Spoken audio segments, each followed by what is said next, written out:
gentlemen, permit me to align with the existing protocols. I thank the organizers for inviting me to this occasion, and I'm very sorry I'm unable to secure the connecting flights from an earlier commitment, and thus I profoundly apologize for not being here available in. When we look around this venue, we're likely to see a number of us glancing and in some cases concentrating on our phones. Just take a walk around any busy outdoor location and it becomes clear how addicted we are to our devices. Arguably, our phones know much more about our movements than our spouses. Science tells us that the human being cannot multitask effectively. And so that should cause us sort of pause.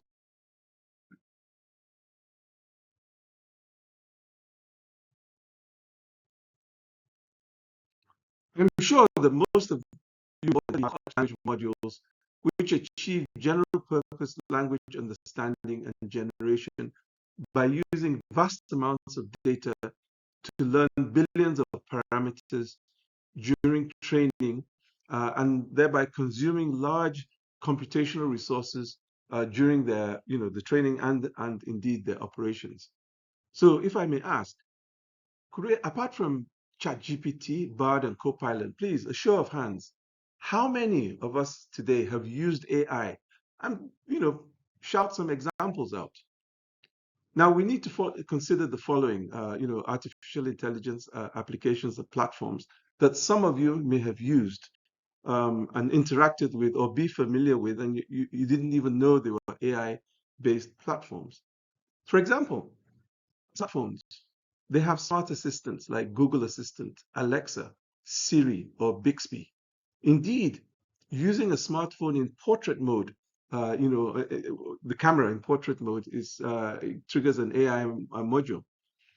AI-supported smart cars and AI-supported drones, Tesla cars, for example.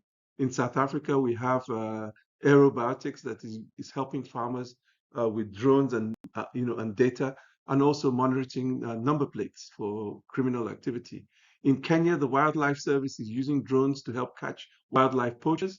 Zipline is delivering blood in remote locations in Rwanda, and I believe they have some agreement now with the Kaduna State government. We've seen drone usage in filming and editing, Nollywood movies. Our social media feeds, media streaming services, Spotify, Netflix, YouTube use this. Some of us may indeed play video games, the online ads. Certainly, a few of us may use navigation and travel tools, Google or Apple Maps. Some of us may call an Uber or a Bolt or even book online a flight ticket. Those of us who do banking and financing, customer services when we call the bank, fraud protection and investment, and much, much more. Some of us may have smart home devices, especially TVs and fridges that are actually online. And different areas of security and surveillance, object recognition and facial recognition, modern day cameras, our door openers that use our, to scan our fingerprints. So given all these uses, how many of us, if I may ask the question, have not used AI? Esteemed colleagues, ladies and gentlemen, AI is not coming to Africa. It's already with us.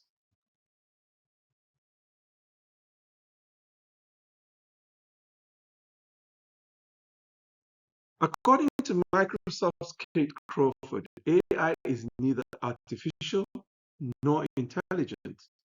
AI in its current form is not a replacement for human intelligence, for empathy, it is not intelligent in any kind of human intelligence way. And it has a completely different statistical logic for how meaning is made. There have been and still are many vendors that claim to do AI, but really what they're doing is nothing more than big data analytics, as important as that is. And they're pretending that it's AI. Indeed, much of it seems to be smoke and mirrors. In local parlance, ogboju.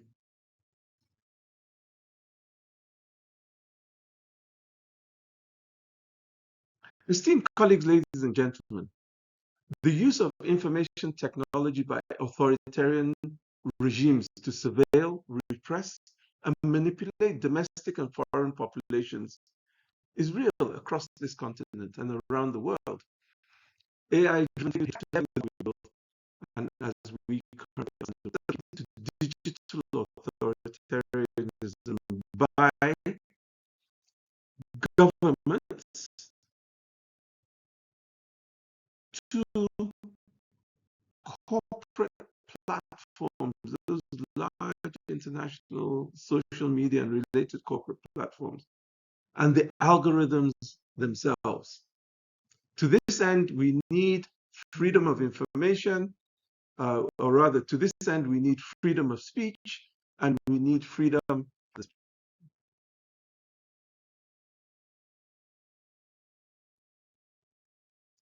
In March 2020, a Libyan warlord's logistics units were attacked as they fled Tripoli by Turkish-made STM Cargo 2 drones classified as loitering munition. Others would classify these same drones as lethal autonomous weapons. We must bear in mind that at least 12 African countries used the Bakatia TB2 drones. The Nigerian Air Force has been using locally made UAV technology named Amebo, Guluma, and Sagumi for defense and issues related to counterterrorism and counterinsurgency. The recent tragic incidents involving army drones, which sadly punctuates the need for us to put in place a foundational philosophical, ethical, and related principles to guide such processes and decisions. That said, the Nigerian Air Force does use these drones for surveillance to gather intelligence and monitor insurgent activities. These drones have AI capabilities that detect changes in the ground due to human usage and certain types of movements, that are associated with bandits and terrorists. They also leverage satellite technology and AI systems to process the output of that technology so that they can observe oil theft, oil bunkering, and related illegal refining. AI systems are now embedded in many of the communication and navigation tools, and certainly in the advanced communication systems. In Rwanda, the defense forces there has been using technology to advance peacekeeping operations, especially in areas, conflict zones like the Central African Republic and also Cabo Delgado in Mozambique. This includes the use of drones for surveillance and reconnaissance, as well as advanced communication systems for better coordination, between their various, military units.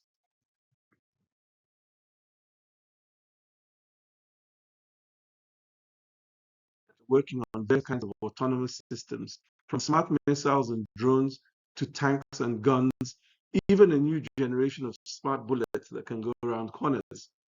And so who bears responsibility for the mistakes of an AI system developed in one part of the world for a particular purpose, but applied in another place or for another purpose that may have a totally different environment? AI in the battlefield today has thresholds based on different philosophies of their creators, rooted in their own culture and unique worldview.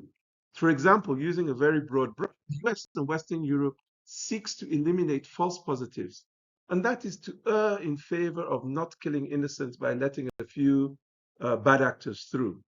When you move further east, China and Russia, their philosophy tends to seek to eliminate false negatives. Again, a very broad brush, and that is to err in not letting any potential threats through, which might result in the deaths of one or two innocents. And this begs the question: what is Africa's position? How can we collaborate together, also with our international partners, to fashion out our own unique philosophy, principles, ethics, upon which our policies, strategies, and accountability frameworks will be rooted? They must also be rooted in our culture and our own worldview, while we must, very importantly, ensure that they are not within and beyond the battle space, articulating our own AI-related philosophy, principles, and ethics is the continental, national, interdenominational, and certainly interreligious conversation that we need to engage in.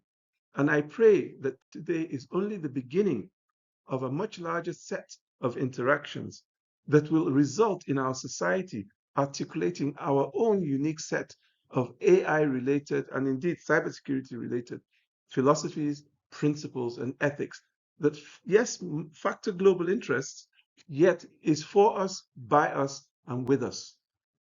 This will also provide guidance in preventing and mitigating AI bias. This bias arises due to flaws in the models and algorithms arising from the limitations of the developers. They are human beings after all. But also partiality of the data used to train AI systems due to the lack of African developers and African-oriented data. This is why today, many AI facial recognition systems have difficulty recognizing that is their rate of error in recognizing Black women. It's sorry, I'm coming phone call. In, rec- in recognizing Black women as AI facial recognition errors, recognizing Black women as opposed to the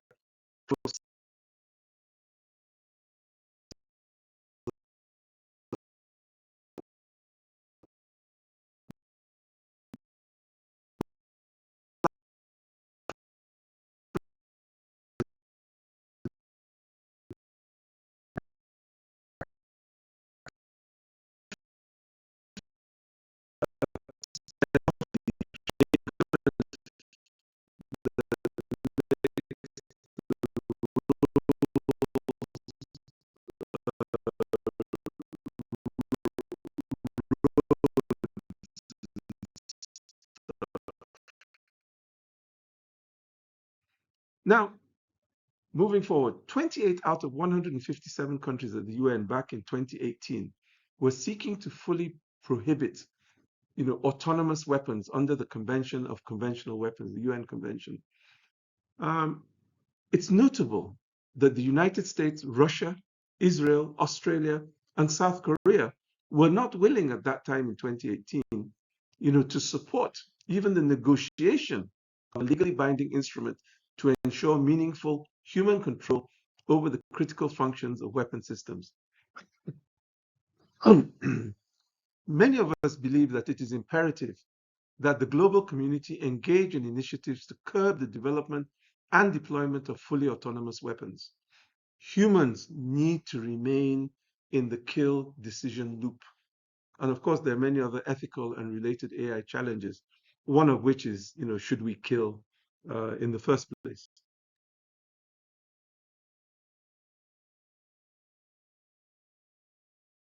Currently, no African country has dedicated AI legislation, although Mauritius has a partial legislation in AI. 4 African countries have a national AI strategy. 13 countries have established an expert commission or task force on AI. The African Union, AU, is currently developing a draft or is developing a draft conceptual framework of a continental strategy on artificial intelligence through the African Union Working Group on AI. It contains 10 objectives. It proposes a mission and a vision, or a vision and a mission. It also proposes 6 guiding principles and also proposes 8 strategic pillars that are aligned with the aspirations and goals of the African Agenda 2063.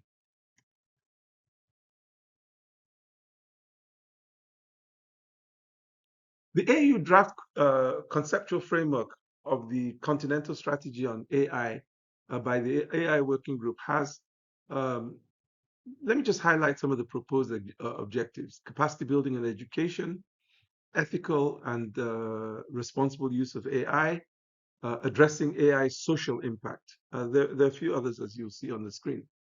And some of the proposed guiding principles, again, this is just a quick summary, include one, inclusive development, which prioritizes equitable access, local language support. Dr. Tunde, please note that.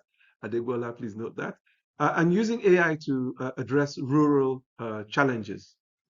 Another principle is the issue of the local challenges and solutions.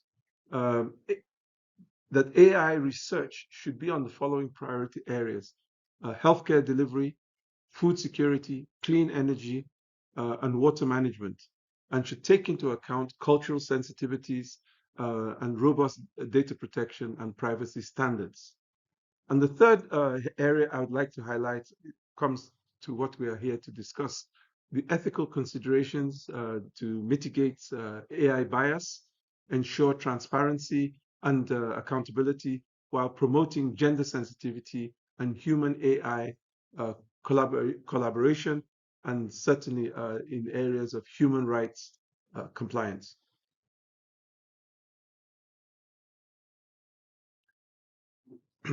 It also includes a number of pillars. AI, pillar 2 is AI in the workforce and capacity building. So develop AI education and training programs. That's a strategic objective. Another strategic objective is to foster continuous learning and upskilling. Pillar 3 relates to AI governance, such as developing comprehensive AI policies and regulations. And also another sub-pillar there is to enhance AI intellectual property and technology transfer. Pillar 6 touches on issues related to ethical and inclusive AI systems that respect diversity and people's rights. And so strategic objectives under this include develop and enforce AI ethics and standards, and ensure equitable access to AI's benefits, the positive things.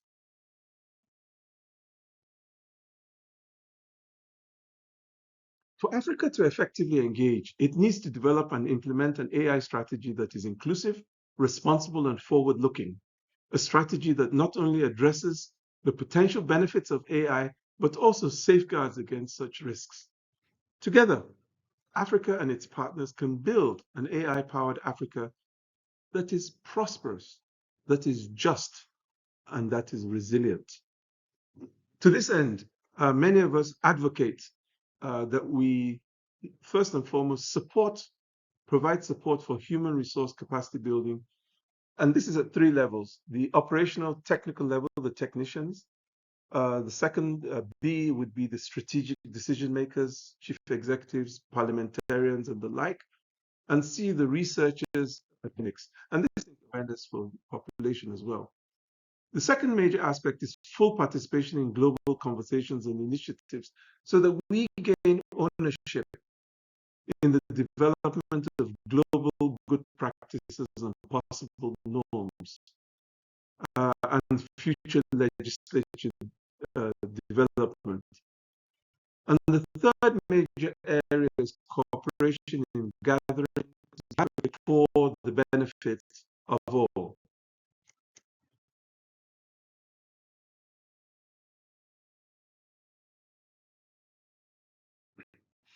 In charting our path forward, we must develop, then embrace African artificial intelligence philosophies with associated principles and ethics.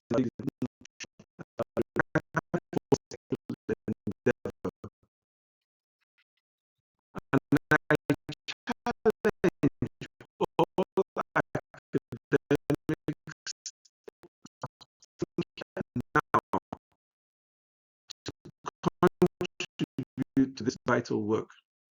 Distinguished participants, esteemed colleagues, ladies and gentlemen, education and capacity building are paramount. We must develop training programs, especially curricula. It's not about parachuting or helicoptering some foreigners for a 5 or 10-day training. We need our own curricula to produce the middle-level technicians and practitioners required. I'm very happy to note that the National Board for Technical Education, NBTE, has now developed such a curricula for artificial cybersecurity and cloud computing networking for the HND level. And we need to run public awareness campaigns, engage in regular and oversight. Ladies and gentlemen, the future does not wait. Its strategy would be characterized by its adaptability, inclusivity, and focus on harnessing AI for the good of all, balancing technological advancements with socio-economic development and ethical considerations. It would place Africa not only as a consumer of AI technology, but as a key player in the era of global, in the global AI arena. So, two parting thoughts, if you'll forgive me. Ladies and gentlemen, colleagues, distinguished participants, as you engage in these conversations at various levels, each of you has a responsibility to factor the underserved, the unserved, and the unborn. Because with due respect, they are not here. They're not able to participate in these discussions. Yet, they in the future must live with the decisions that we make and the precedents that we set today. Once again, the future does not wait, and neither should our efforts to secure it.